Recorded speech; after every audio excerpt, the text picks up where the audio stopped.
Hey, it's Bobby Sylvester, and we've got an episode for you today with Jake Ciely's dissenting opinions. But first, I want to tell about yourrules.com. Before you just use the same commissioner service as always, there's a hot new site that's offering some incredible new customizable features, and it's yourrules.com.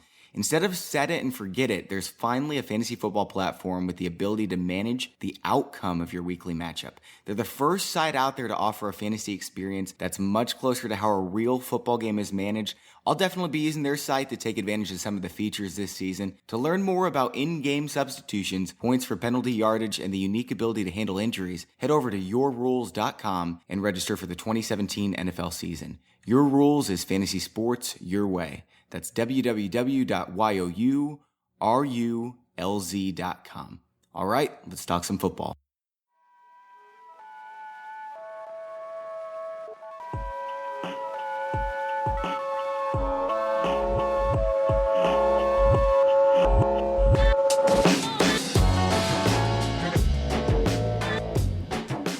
Welcome back to the Fantasy Pros Football Podcast with Mike Tagliere, and I'm Bobby Sylvester. Tags, life is good, man. I had a pretty gruesome looking arm injury right now, but here I am talking about fantasy football on a Monday. You know, if this had been part of the interview process, I probably would have just sawed off both my arms for this job. Yeah, Bobby decided to. That's the thing. We get older, right? And we have to realize our limitations. I don't think Bobby has realized his yet. Apparently, he tried to be Superman on the softball field this weekend and ended up breaking his arm. So if he's all popped up on painkillers, don't worry. Jay, our guest and I will carry you through the show today. It's not definitely broken yet. We'll find out more later. It doesn't look good, and it was the championship game, so, limitations out the window.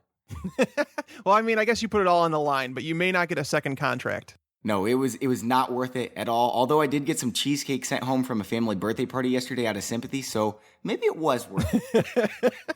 So today we're joined by the super accurate Jake Ciely of RotoExperts.com. We're going to be picking his brain on some of his crazy rankings. Then I'm probably going to adjust my own rankings after I hear his logic. Jake, I've been looking forward to this, man. Thanks for joining us. Yeah, but I won't be carrying anybody because the old man injury over the weekend, too. I went to a pool and I tried to move one of the little benches thinking it was one of those fake cement ones. To come to find out, it was real cement and it wasn't attached to the legs. So as I went to pick it up, it was enough power to pick it up, but then the legs tipped over, it fell over, I fell over, so I've got like tape all down my shoulder from where, and I've got, cuts down my legs, down the walls, so I'm not carrying anybody. My shoulder's broken.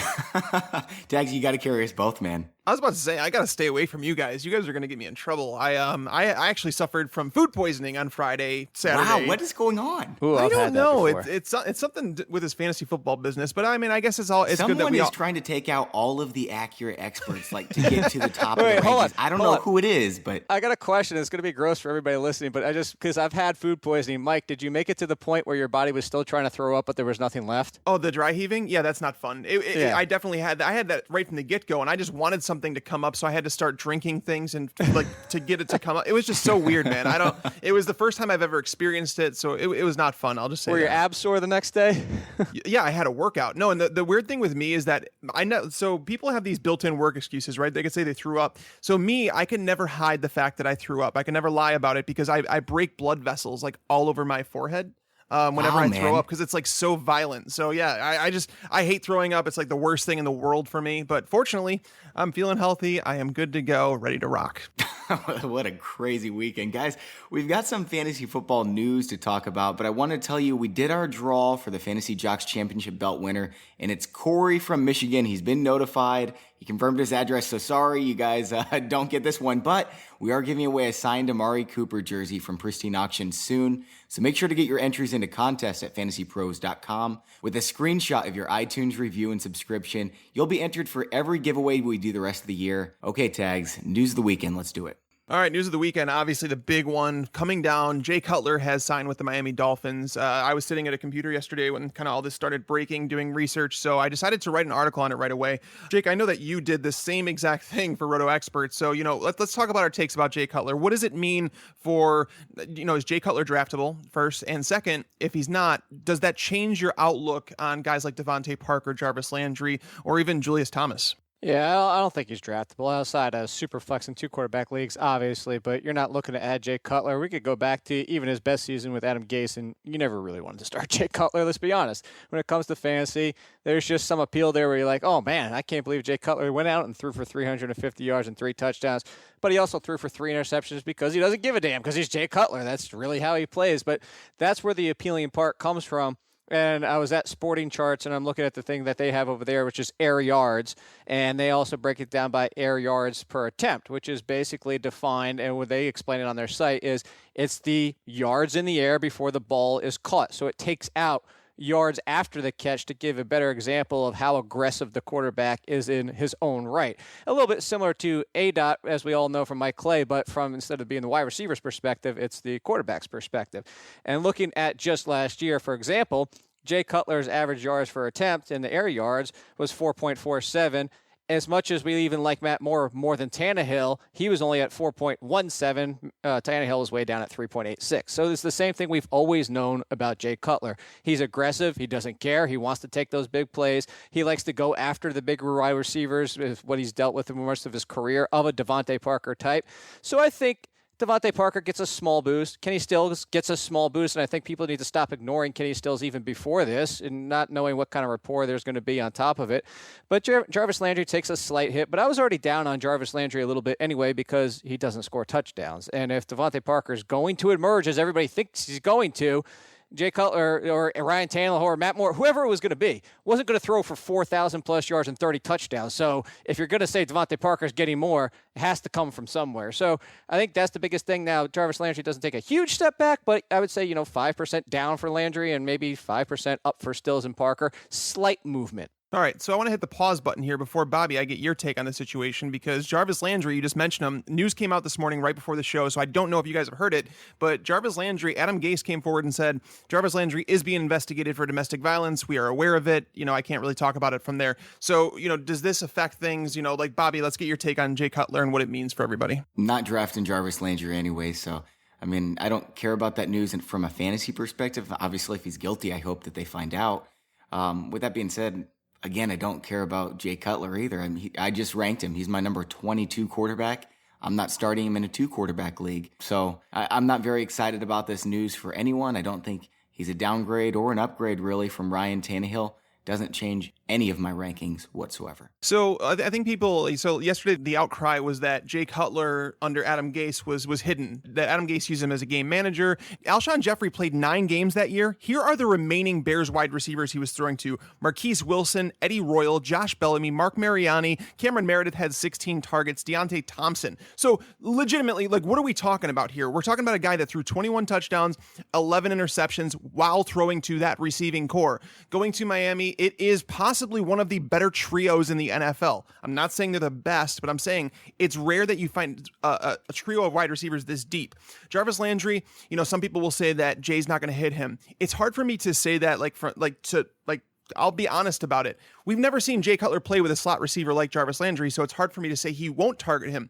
But what I will say, people have been throwing it out this morning. It's like a stat people are talking about on Twitter, is that Ben Roethlisberger has not supported 2 top 24 wide receivers since 2009. Well, Jay Cutler has done that twice in the last 4 years with Alshon Jeffrey and Brandon Marshall. What do those guys have in common? They're very big-bodied wide receivers. So, everything we've heard about Devontae Parker this offseason has been positive. Everything that everybody has been seeing from camp is positive. The addition of Jay Cutler can only make that breakout more imminent. So I am bumping up Devontae Parker. I think Kenny Stills, as Jake said, was being undervalued. This is a guy they made sure to go out and re-sign, so they obviously have plans for him in their offense. So I love everything about it. I think Jay's being a little bit undervalued in terms of what he can do under Adam Gase, talking about the wide receivers he was throwing to in Chicago. So I think it was big news. I'm not drafting Jay as anything more than like a low-end QB2, as Jake said, in like a 2 QB league, but I do think he has upside for a little bit more.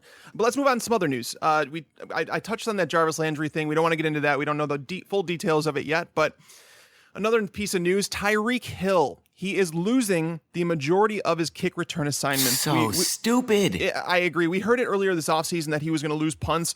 Now kick returns as well. This is not good, right, Bobby? Like we've talked about Tyreek Hill, and are they ruining him? We figured this was going to happen, and Tyreek Hill, who knows if he's going to get as many touchdowns as he did last year. He probably will because he breaks out all these big runs, but it's really going to limit him with the kick returns. They're ruining his fantasy status. Then again, he's kind of small. Maybe he'll get hurt kick returning. So I can't blame them for doing it. With that being said, as a fantasy owner, I've got to say I'm a little bummed. Well, Jake, I know you're down on Tyreek Hill. I was looking at your rankings this morning, which we're going to be talking about here in just a moment.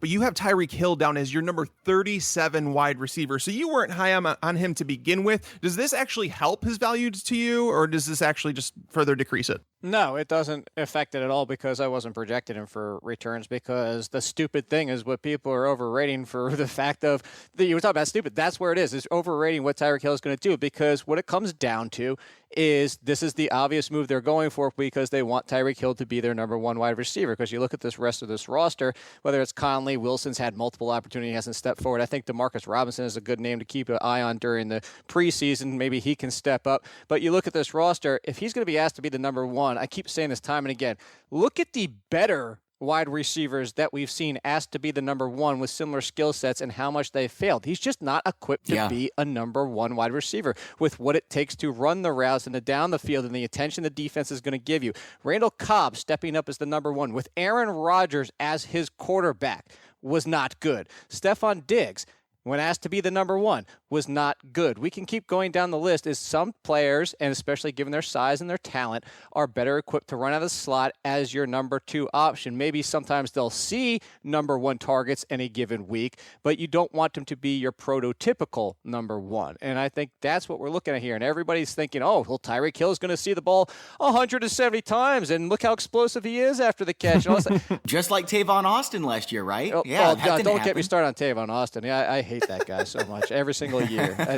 I would rather take a kicker than Tavon. Oh, no, I won't do that. But this being said, Tyreek Hill, great with the ball in his hands. He's got to get the ball in his hands first of all. And I think what I project him for is a very fair season of 71 receptions and 771 yards, which is an uptick from last year.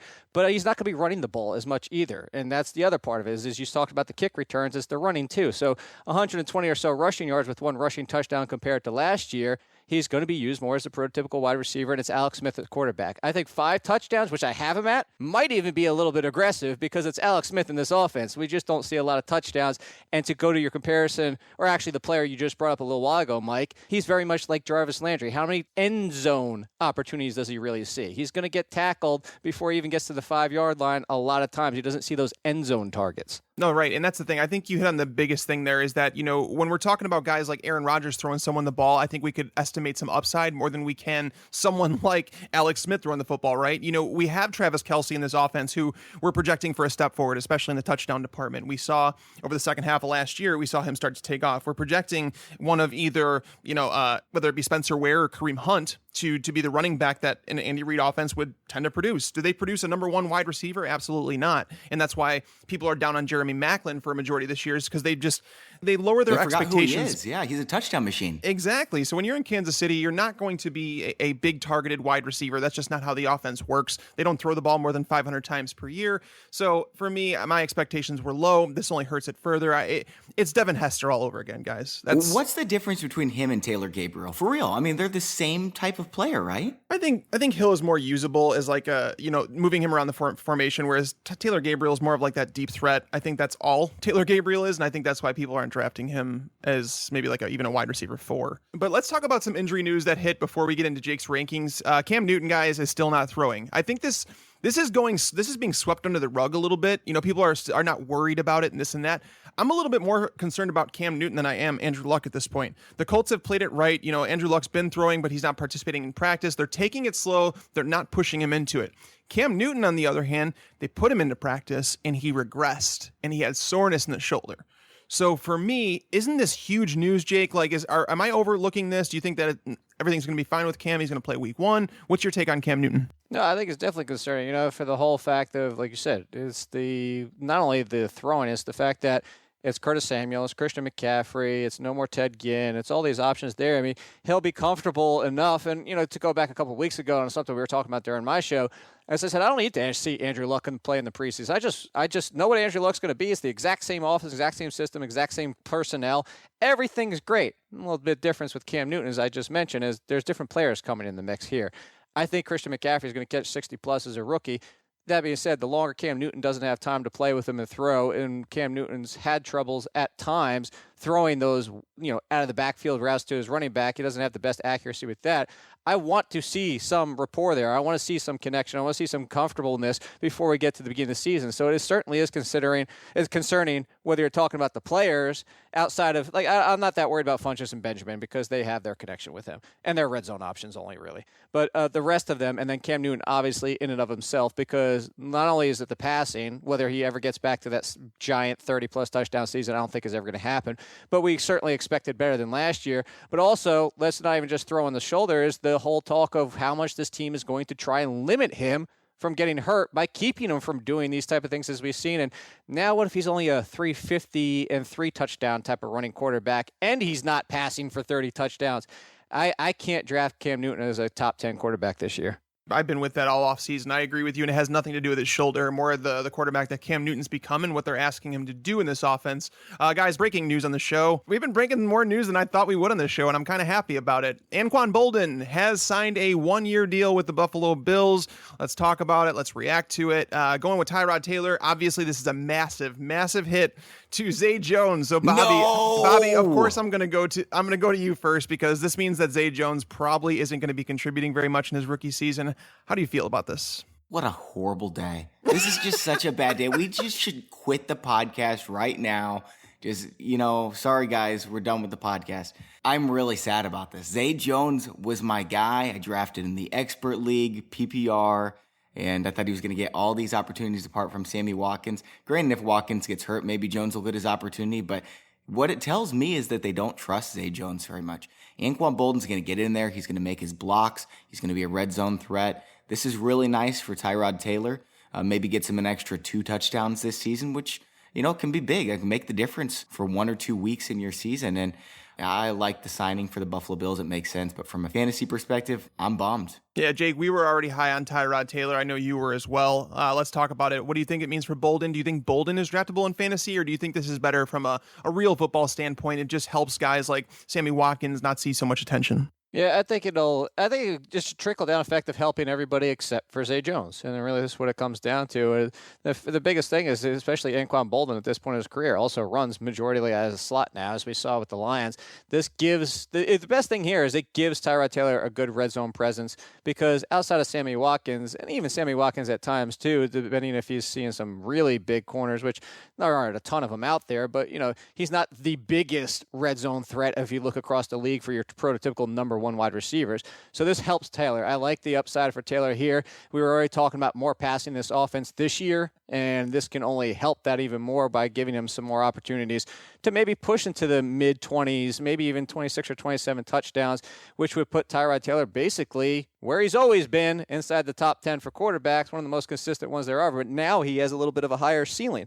Anquan Boldin himself, though, he's a late-round flyer, somebody you want to throw in the bye weeks, because even if you look at last year, he was touchdown dependent. The yards weren't there, but the touchdowns were. So, and if you look back going from Stafford to Taylor, even if we think Taylor's going to take a step forward, and he should, he's still not Matthew Stafford when it comes to the passing, because Stafford's throwing for over 4,000 yards and has a better chance to near 30 touchdowns than Taylor does. So that's more than anything. I actually like Anquan Boldin in the best ball more than a seasonal, but in the seasonal, I'll throw a flyer on him in the 12th or 13th round. I think this helps LaShawn McCoy a little bit too, because Bolden's one of the best blockers in the NFL at his position. He is. He's getting older, so that does affect a little bit. But at the same time, don't forget, guys, Tyrod Taylor and Anquan Boldin were together in their time in Baltimore. So these two players know each other, so the chemistry may not take as long as you would think to develop between them. So I thought it was neat to break that news on the show. One more injury I want to talk about is Josh Doctson, guys. We've been hearing a lot about the Redskins wide receivers, and it's an article I actually wrote up this weekend, so I'm a little sad to hear that Josh Doctson came down with a hamstring injury, because these things tend to linger. When you have the soft tissue injuries, that's more concerning for me than, I don't know, like a sprained ankle, like a high ankle sprain or something like that. This is something that could linger throughout the season, so it kind of throws a little bit more fire at the Terrell Pryor can be a top 12 wide receiver debate, doesn't it, Jake? Oh, absolutely. And I was one of those people that wasn't on board with the Terrell Pryor thing, because you were hearing in camp a few weeks ago from the beat reporters that as much as he was getting open, Kirk Cousins' eyes kept going to Jamison Crowder first and Jordan Reed second. Well, Jordan Reed's not even around anymore because he's hurt. Oh, what a surprise. But it just comes down to the fact that if these guys aren't on the field, originally with the Crowder news, like, oh, this opens up the door for Doctson. The more time that Crowder misses a few days, you're just going to get more opportunities to see the talent that Josh Doctson has. But what I've always said along the way is Josh Doctson has to get on the field. And this just puts him right at the doors closed back up again because Crowder's going to be out there and now Doctson is back to being third at best. And it's going to take some time. Maybe he surpasses him halfway through the season. But at this point, it definitely throws water on the Doctson fire, and it definitely just throws another piece of kindling on Terrell Pryor's, where Pryor could end up being top 15 wide receiver easy at this point. I agree. That's what I've been saying. That's what I said in my article, is that if there's an injury, I could definitely see it. But without an injury to Doctson or Crowder, there wasn't any way that I was touching Terrell Pryor as a top 15 wide receiver. I just couldn't project that to happen. I'm Bobby, still not. Sorry, guys. No. So wait, you're still not, even let's say Josh Doctson turns out to miss 4 games throughout the year. You're still not in on Terrell Pryor? Cousins just mixes the ball around. He was the only player on the Browns last year. I've said this time and again. I just think that he goes in there and he gets drowned out by all the other talents. I'm not saying he's not the best player on that team right now. I'm sorry, in the wide receiver core, but I just don't think that he's anywhere close to what we saw last season because of who Cousins is and what that offense is going to look like. He's really talented, sure, but no, I don't think so. All right, guys, and the last bit of news I wanted to just touch on real quick, it was Martavis Bryant. We've heard that he was reinstated, then he wasn't reinstated. Now the league's saying he wasn't. There's so much news out there, but now the Steelers have said that they are expecting him to be reinstated this week. Apparently, he's done everything in the process. That's got to be great, correct? I mean, is there anybody else in this room that's higher than me on Martavis Bryant, though? I'm high on him, but not as high. Not you, Jake? You don't like Martavis? No, I think Martavis Bryant's being vastly overdrafted, in my opinion. He went in the 4th round on the flex yesterday, and that is crazy. It was PPR. Look, I understand Martavis Bryant's ceiling, I understand his potential, and I agree with you. That stupid stat is exactly what I just said. It's a stupid stat about the Roethlisberger and supporting top 24 wide receivers. But the point is still there in the fact that at any time, the best Martavis can hope for is being the third option on this team. He's always going to be third behind Brown and Bell. I love the big playability, but it's the low reception total. It's the touchdown reliability. I like him a lot more in best ball. I'll put it this way, Mike. If I can get him as my third wide receiver, I'll take that every single day. But the problem is people are drafting him as a number 2, and I can't do that. I'm not going to bake in all the I'd stop buying all the risk. That's what I always say. I don't think the risk is necessarily there. If you haven't seen it, Jake, check out my Martavis Bryant player profile, because I went through and highlighted what Martavis Bryant did this offseason, and it's pretty amazing. He had not worked out in the offseason like ever. He said he worked out like once in the offseason when I got there, and then it wasn't until team workouts. So it wasn't surprising me to see it was 6 of his 8 performances where he finished outside the top 24 wide receivers were in weeks 13 through 17, which is the end of the season when players tend to wear down if they're not in shape. Obviously, he wasn't in shape. Apparently, he's running 4.27 40s. Like, this guy is a freak, and I just think it's rare to find someone that can finish as a top 10 wide receiver, which I do believe he can. I think it's rare to find them being drafted outside the top 20, 24 wide receivers like he's been. So for me, yes, there's risk involved for sure, but I don't draft safety. And in that range, I don't know if you could find any wide receiver that's safe that you feel like can help win you a league. Because the guys I draft him over, you're talking about like Jarvis Landry. I draft him over Landry. I draft him over Golden Tate. Larry Fitzgerald. Like, that's the range he's being drafted in. I don't mind 2 of those. I can't do the. I think you're crazy with the tape. But we're not always going to agree on everything. I would never do that. For sure. And to be fair, like, I understand 100% of what you're saying. I saw it. It was a very good article for everybody who hasn't seen it and everything like that. But when I say stop buying all the risk, for everybody that's listening, to clarify that, is not all players have risk. There's going to be something you can find in most everybody.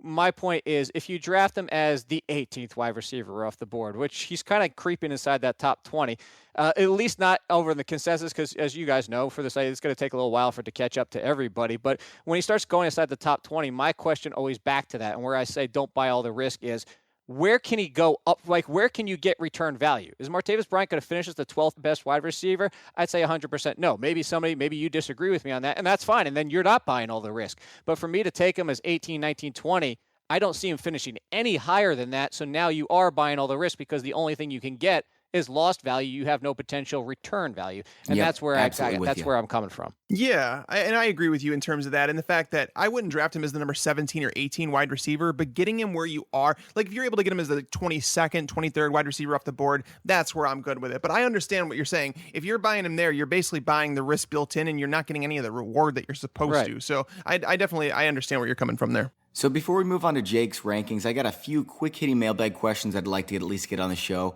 Let's not linger on them, just to give our listeners a base idea of how much league settings impact our player rankings. First one's from Eric in Ottawa.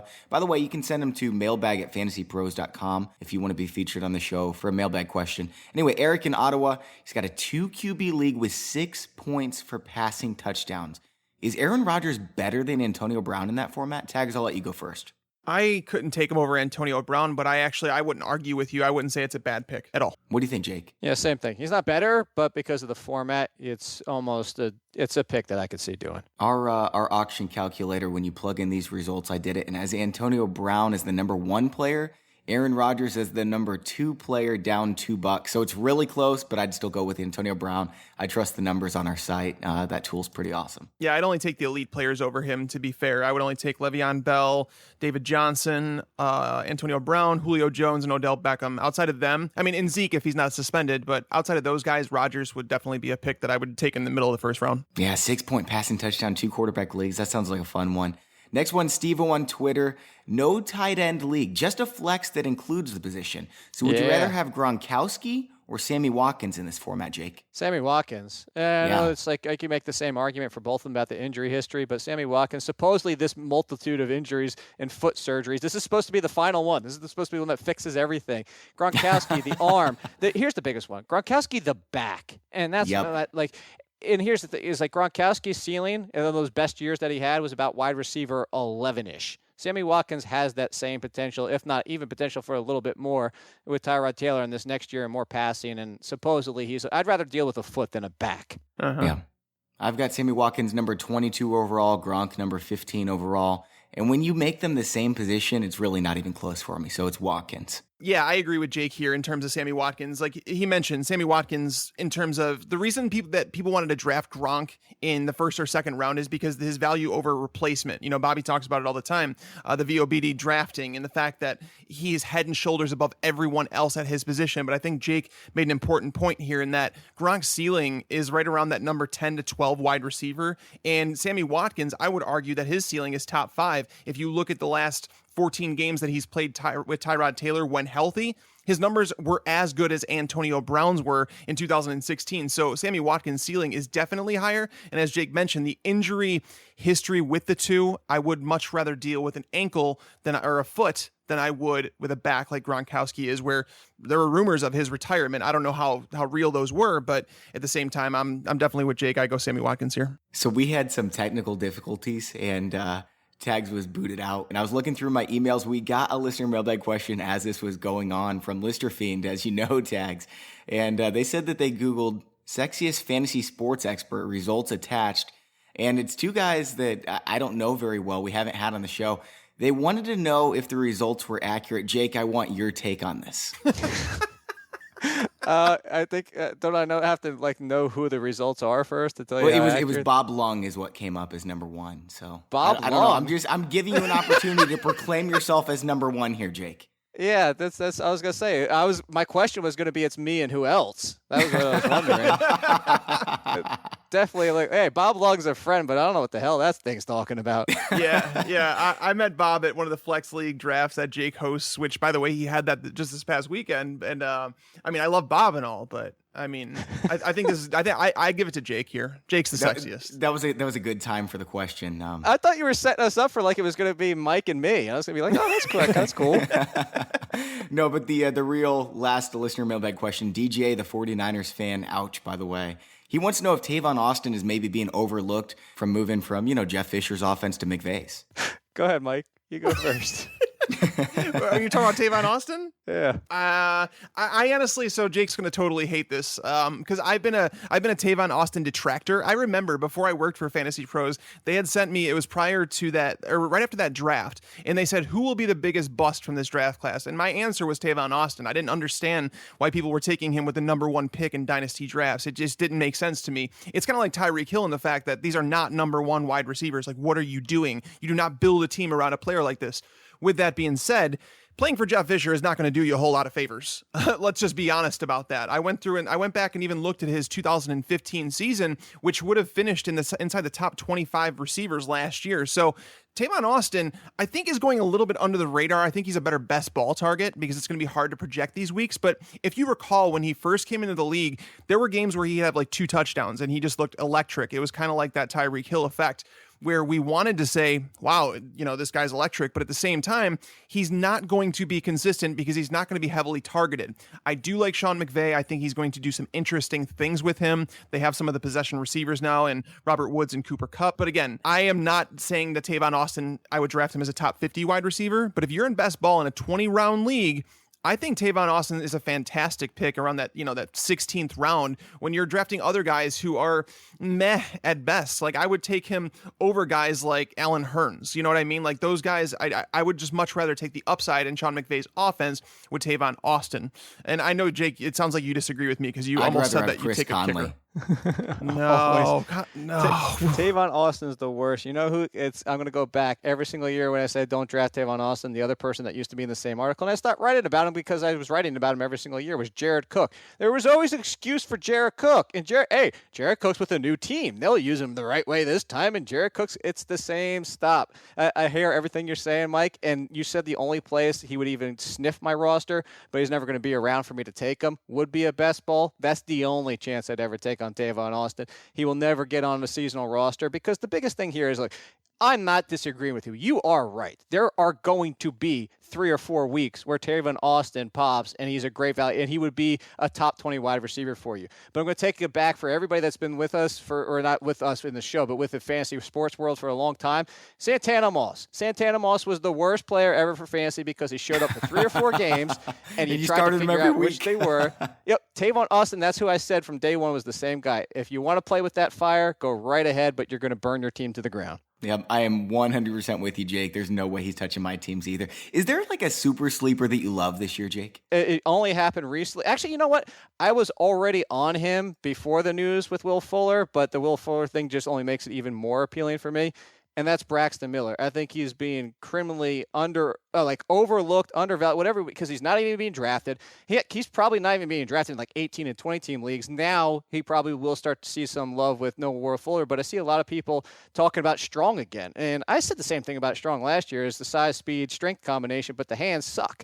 And they still haven't, to give you a 4th S there, he still hasn't really improved than we saw last year. So if you're looking at the situation, Braxton Miller, for everybody that loves Terrell Pryor, he's going down the same path. This is the same situation. Quarterback in college, started to move to wide receiver, still learning this offense, has apparently had already won the slot job 2 weeks ago, and now there's no Will Fuller. I think Braxton Miller could be the number 2 receiver they've been looking for some time and surprise a lot of people. He's ending up on a lot of my teams already, and he's going to continue to land on even more now that there's no Will Fuller. I'd take Tavon Austin over him. You're nuts.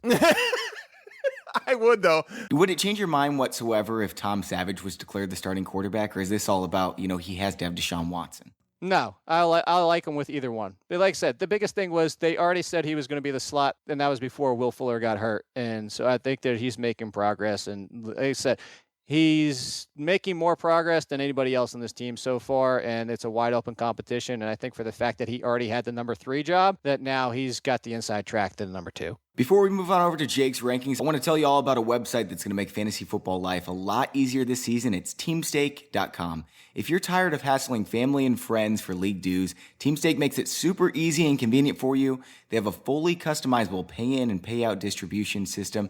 The site is really good to navigate. Best of all, it's free. Please check out teamstake.com. I used them last year for all my leagues and couldn't be more pleased. I'll definitely be back. Again, that's teamstake.com. Okay, where to start? Tags, I'll let you go first. What do you see in his rankings that you want to ask him about? We almost always start with quarterback. So we're going to start out with the running backs. We always start with quarterbacks. So I want to start here, and I want to go right from the get-go. We had our expert mock not long ago, and Ty Montgomery went in the third round. I've been seeing him go at the start of the fourth, the end of the third recently, and it's like a expert consensus thing too. People are moving Ty Montgomery up in their ranks to a top 15, sometimes top 12 running back. But Jake, you are being bold, my friend. You have Ty Montgomery at number 29 and Jamal Williams at number 30. Talk to us, man. Yeah, it's really all about talent when it comes down to this, and Ty Montgomery has plenty of talent. And let's go back, and everybody can read it. Ty Montgomery was down in my running back rankings for when he came out of college, but it was basically what I broke down was he's a very talented player, but somebody needs to figure out how they want to use him, because it was running back / wide receiver when he came out. Or I should have said, yeah, he was in my wide receiver rankings at the time, obviously. It was just figure out how to use him. And the thing is I don't want to call him gadget because that's diminishing his skills. He's a great player, but he's kind of like a trick player in the fact that you can't really put him in a true role in an offense. And as we've already seen, last year especially, and it has continued this talk off season, struggles in pass protection, and that is huge. The other problem is we saw how much he struggled in short yardage, especially the one game where he got stuffed, was it 3 straight times at the goal line? That's not what you want Ty Montgomery to be. And when it comes to Jamal Williams and his talent, and I broke this down on my draft profile, this is a term that Jason Braddock uses a lot, that I use the same thing, is the lower body disconnect, and the fact that his body makes all these moves from his bottom torso, but he stays upright with his upper half, and he stays looking downfield, and he sees contact coming. He's able to avoid it, and he's got the Madden button moves in that lower half where he can do all this, keep his balance, keep churning, and keep going. I've been a big fan of Jamal Williams' talent, and he's the better prototypical, basically running back for this offense. If you look at Mike McCarthy too, he's always wanted a more typical NFL running back. And I'm not saying Montgomery's going to go away. For everybody thinks that I hate Ty Montgomery, I'm a fan of his. It just comes down to, I think this is going to be a 50-50 for the entire season. And it comes down to projections, which I always do. I always rank to my projections. And I have Jamal Williams for about 700 rushing, $150 receiving, but I have Ty Montgomery for about 500 and 400 and 450, which is a good season from both. They're both in the top 30, but the Ty Montgomery inside the top 15, I think people are fooling themselves, especially still as of today.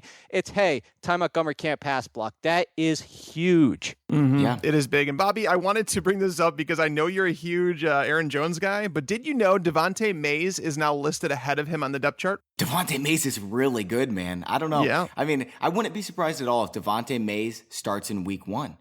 Just all 3 of these running backs, and then Ty Montgomery as well, they're all talented enough that I could see them performing at a high level. So it does bother me as an Aaron Jones truther, but again, I'm not surprised. With that being said, Jake is the only person who has Jamal Williams ranked higher than me. So, I may be an Aaron Jones guy, but I think Jamal Williams is taking this job over from week 1. I think that it's going to be his job. I don't think it's going to be a 50-50 split. And I think it's only a matter of time before, that's announced and everyone starts to realize it. That's awesome. All right. So, Bobby, who's the player that you want to talk to Jake about? I want to talk to Jake about Joe Mixon. He's got him up as the running back number 11. And I saw you took him in an expert draft in the 2nd round, and everyone was saying, what is going on here? I knew exactly what was going on because I think the same thing. Joe Mixon is awesome.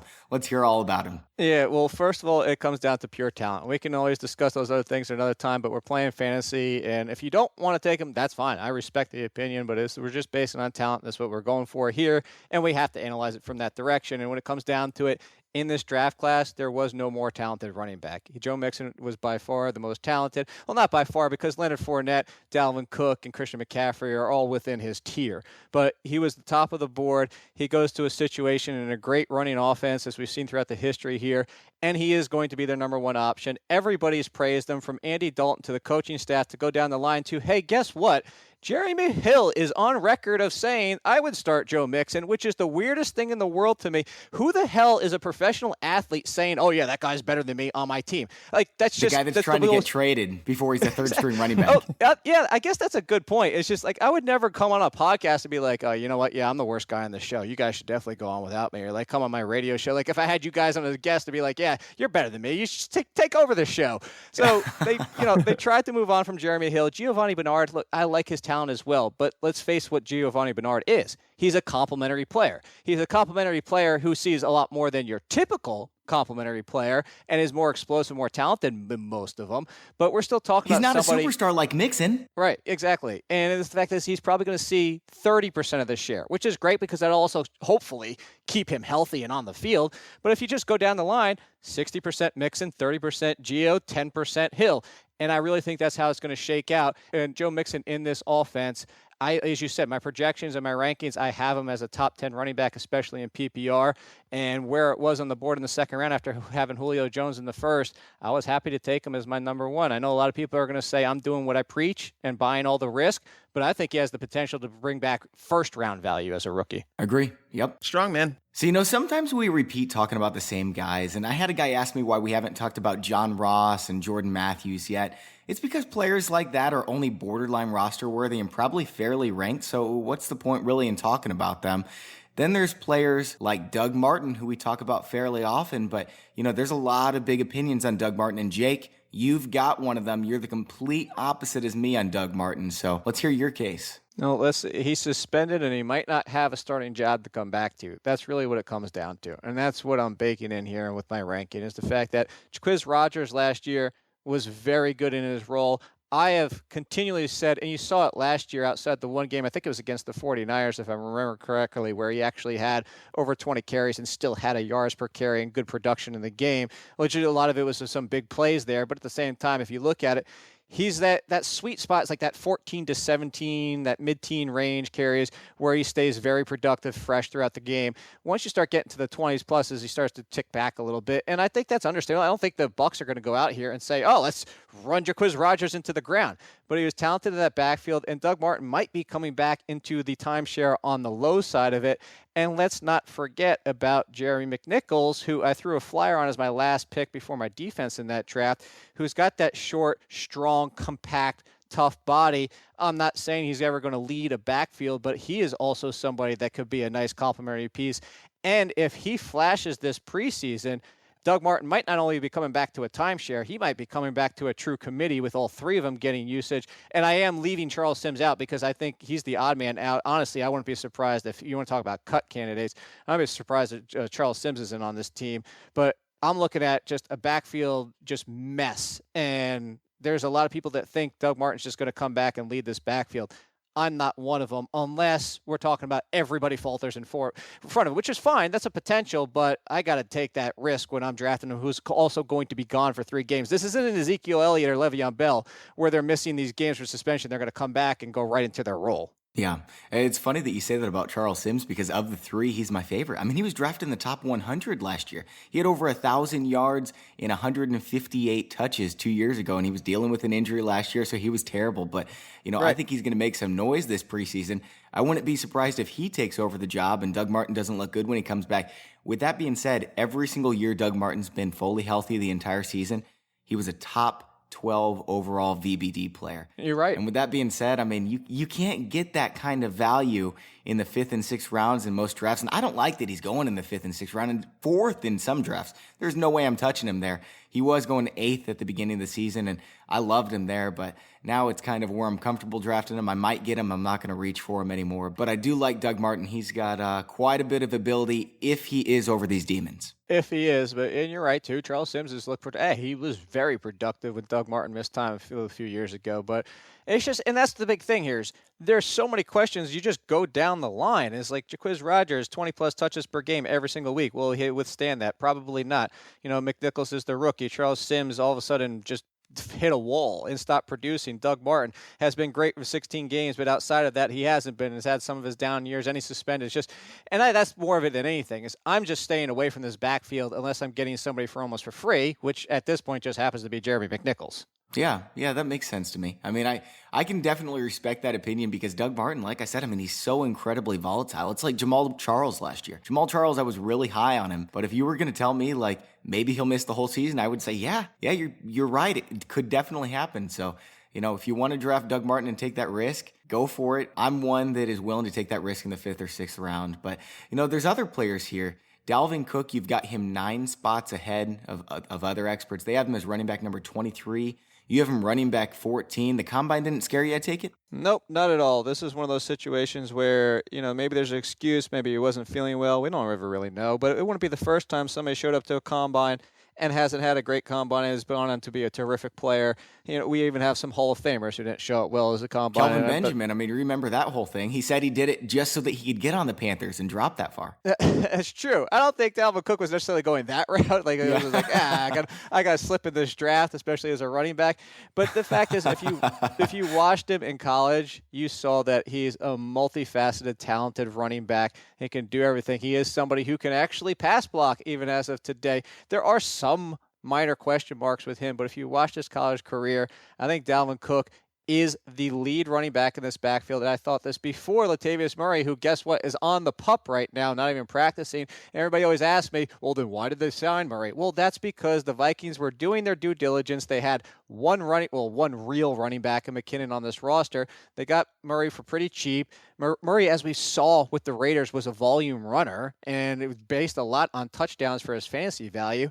You get Dalvin Cook in the draft, which is just the Vikings were sitting there like, oh, wow, look, we got this great talent. We couldn't go into the draft saying we need to get him, and that's why they signed Murray. But Dalvin Cook is the lead running back here. I think that Murray will see a little bit of a mix, but it's people are so scared of running backs, especially rookies, because they've never played on the field. Well, Jordan Howard, Ezekiel Elliott, David Johns, we could go down the list, and there's plenty that you could throw a list back at me of people who failed. But if we're just basing on talent, which is what I do, Dalvin Cook's talent is for real. I'm with you. All four of these rookie running backs, I don't have them as high as 14, but all four of these rookie running backs are talented enough to earn themselves 200-plus touches this season. And I know the offensive line's not great there, but I think Dalvin Cook can be a player, receive a bunch out of the backfield. Makes a lot of sense to me. Yeah, and I have him for about 1,190 total yards and 7 touchdowns. That's not ridiculous, even for a rookie not in a situation like his where he's going to be seeing the majority of the carries. So for everybody's like, oh my God, I can't believe you have him at 14. Again, I rank by projections, and I think those are pretty reasonable expectations for him. After Joe Mixon, there's just such a significant drop-off in this draft with running backs that it's like, what am I going to do? Do you really expect me to take Lamar Miller? He's just kind of blah. With Dalvin Cook, you could at least hit a home run. Yes, exactly. And the thing is the difference in the competition there is, I know, talk about pass blocking, Dante Foreman has been failing at it, which is understandable because he needed a lot of work in that area, and he's not a pass catcher, but that's also why he struggles in pass blocking because he wasn't on the field for a lot of that. Well, when you're the first, second down running back and goal line option, I don't even need you to be, even as a rookie. I think the big thing with Lamar Miller is he's going to lose a lot of those touches to Dante Foreman. He's Deontay Foreman, whichever way you're pronouncing. I want him to come out and tell us. I've seen tape on both. I watched so much tape on this guy. There is more Deontay than Dante, but there's so much of both that I'm like, just somebody please tell us for sure. But either way, I have Lamar Miller, as you've seen, down at 17, and I still don't even feel great about that. By the way, I think that you made Tags really mad because he left us. For those of you listening at home, Tags had some technical difficulties. This has never happened before, so I have no idea what's going on. Maybe he's just faking it because the food poisoning's still lingering or whatever. But anyway, Tags is gone. I think he's gone for the rest of the episode. Maybe not. So if you hear his voice, it's just bonus. But Jake and I are going to finish this one out. So sorry about that, guys. The next player I want to ask you about, then we'll move on to wide receiver, is Paul Perkins. Every single person I have come onto the show keeps telling me that Paul Perkins is underrated. Paul Perkins is underrated. He's going to get all these touches. I'm not buying it at all. You're the first person to agree with me, and frankly, it's making me feel really good about my rankings. So tell the listeners why they should not draft Paul Perkins, please, Jake. Well, just not where his ADP and people are making the cost of it. It has not a lot to do with Paul Perkins and more to do with the situation. I actually said in that rookie class last year that Paul Perkins was one of the most elusive running backs in that draft class. And there's still potential with him. But guess what? This is a backfield that for how long have we been seeing hasn't been a very run-heavy one, and two, hasn't been a very consistent one. Shane Vereen is healthy as of today. They brought in Sean Drawn. They re-signed Orleans Darkwa, which is just, I guess that McAdoo just loves him. They drafted Wayne Gallman. This is just so many options back here. It's ridiculous. And even if Paul Perkins is the lead, he's not going to see 60% of the workload. He probably is going to be on the lower side of the 50% and kind of like the 40s just because of all the options here. Shane Vereen's the superior pass catcher on this team. Gallman's got the power between the tackles that Perkins doesn't at time. And even when my draft profile of Paul Perkins, I said, he can be a timeshare running back, as in he's never going to be 20, 25, 30 touches per game. He's always going to be sharing with somebody because of his limited ability in some fashion, especially between the tackles and stuff like that. I like him. I love his elusive ability, but it's also a backfield that just how much production you're going to get out of this backfield. There's nobody running for 1,000 yards in it. So I just do not understand the love for Perkins. So we're moving on over to wide receivers, Jake, and we've already talked about Brandon Marshall, John Brown, Jeremy Maclin, who you're all really high on. We've talked about them a ton, so we're not even going to cover them. Tyreek Hill, we already mentioned. You're 12 spots lower than expert consensus. The player I want to talk about is Cameron Meredith. You've got him 14 spots lower than expert consensus. What is it that you're seeing in him that makes you skeptical? It's two things. It's one is, and I know he has to get on the field, and well, I'll have to adjust for this if it's not happening because it's still not happening as of today. Is Kevin White, because when we can just put him right in the Hall of Fame. He doesn't need to get on the field. No, that's true. Yeah, we're alongside Kristen Michael and who else? Jeff Janis. You can throw all them together, all those guys. Kevin White, if you're just talking about two players next to each other and you're saying forget the health, just compare two players, obviously being 100% healthy, but Kevin White is the far superior player. He is. That's just what the fact is. And I find it funny that when he was coming out of college and everybody's like, oh, don't worry about this whole West Virginia doesn't produce it. This is a different talent. It's a different situation. And all of a sudden, after 2 years of being injured, which is a completely different thing, people are like, oh, we tried to tell you this doesn't happen with this college. And like, no, you were the same people who were saying ignore it 2 years ago. It's just the fact he can't get on the field, which I admit. Yeah. Meanwhile, he's getting 1 billion targets a game when he actually did play. They loved throwing the ball. Exactly. And if you're healthy, he's the number one. And that's what it comes down to. And the second part of it is just how much passing is this offense going to have and how much successful passing offenses is going to have with Glennon. And it's about the projections, which I'm going to go back to. Is Cameron Meredith, I don't hate the guy. I have him for 65 receptions, 772 yards, but only 4 touchdowns, which is a solid season. But according to my projections, and when I rank and sort by my projection points at the end of the season, that's where he falls, which is going to say some people are like, how do you have him behind Mike Wallace and Kevin White and Alan Hearns and stuff like that? And, there's a small gap between a lot of these players, but it just comes down to projections. If he catches 6 or 7 touchdowns, obviously that would push him up 15 spots. It's just I have big concerns about how effective this offense is going to be outside of Jordan Howard, which we know how effective this offensive line is. They're going to be run first. It's going to be passing game second, even if Kevin White's healthy. Yeah, I just don't think Cameron Meredith is the number one wide receiver in a bad offense. So you don't want him to. Yeah, I have him a lot lower too because I think Kevin White is a boss, and Tags is going to be mad that he missed this because he wants to argue with me about Kevin White, but had to bring it up since he was gone. Now the other player I want to hit on is Alan Hearns, ECR number 69 wide receiver. You've got him number 52. Yeah, and it really comes down to, as I think he gets that job back as the number 2, Marquise Lee, when he came out of college, and to his credit, he started working on it last year. He came out of college and relied on his athleticism, which was getting him by in college, because when you're that much more talented than everybody else, you don't have to run crisp routes or the most precise routes or separate with, preciseness and have great hands every single catch and kind of not give 100%. And he was doing that early in his career. And that's why we didn't see a lot from him. Last year, finally started running better routes, started taking, giving 100% effort in and out of his routes, snapping them off, giving 100% speed, that type of stuff, which has helped him emerge, but I still think he's better as the slot. You look at the position there at the offense. Alan Hearns last year wasn't 100%. Everything went wrong that could possibly go wrong, as much as we all predicted a step back for Bortles in this offense. I don't think anybody expected it to go that wrong. And if you're looking for the big plays, it's Alan Hearns to me. And again, to go to projections, it's not a huge season. 56 receptions, 755 yards, and 5 touchdowns. I mean, that's not like, oh my God, look at what I'm getting from Alan Hearns. That's draftable though, if that happens. It's draftable. And, Marquise Lee, I could understand a little bit more in PPR, but I think everybody's writing off Alan Hearns a little too quickly after what happened last year. So we're not even going to talk about the quarterbacks, Jake, because every single expert we have on the show, and we really tend to just have the most accurate experts come on the show, they all agree Tyrod Taylor is vastly underrated. Matthew Stafford, Phillip Rivers, everyone's saying the same thing. Jake, you've got the rankings the exact same, so we're not going to cover it again, but I do want to touch on 2 tight ends before I let you go. Eric Ebron is ECR number 11. Zach Ertz is ECR number 10. You've got Ebron 8 spots higher than Ertz. Yeah, it really comes down to the touchdown opportunity here. And if you look at what Ebron did last year, the positive touchdown regression was coming even before Anquan Boldin was with this team anymore. You don't have that many receptions and that much yardage and only catch one touchdown. That's just an anomaly. It's kind of similar to go back to the Marvin Jones situation before he came over when he was with the Cincinnati. We're talking about the touchdown regression going both ways for him throughout his career when he was with Cincinnati.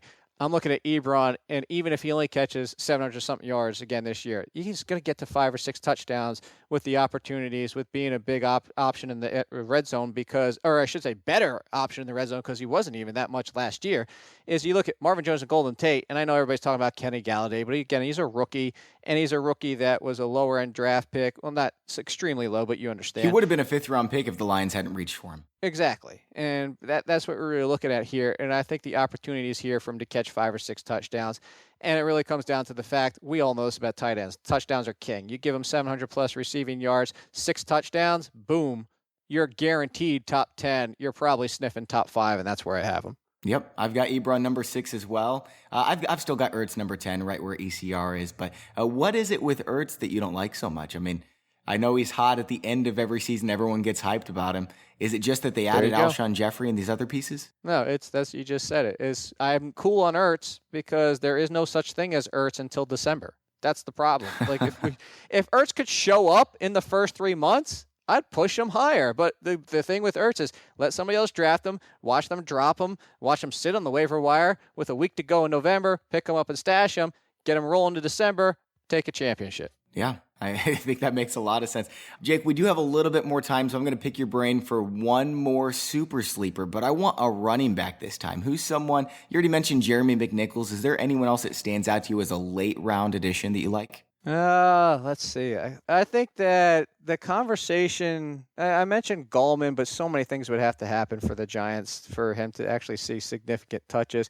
I think the big one is Devontae Booker, who was even before the injury, and I still think he's worth drafting as that super late sleeper, even with the injury, because he should be ready at the start of the season. We still have time to find out, and that could go out the window.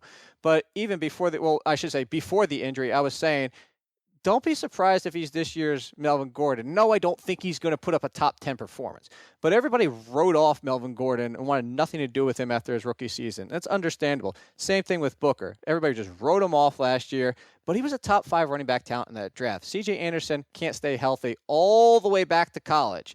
And who else is on this roster to step at the running back position? Jamal Charles, I mean, it's looking better by the day, but there was a talk just 2 weeks ago that he might not be on the roster for the opening day either.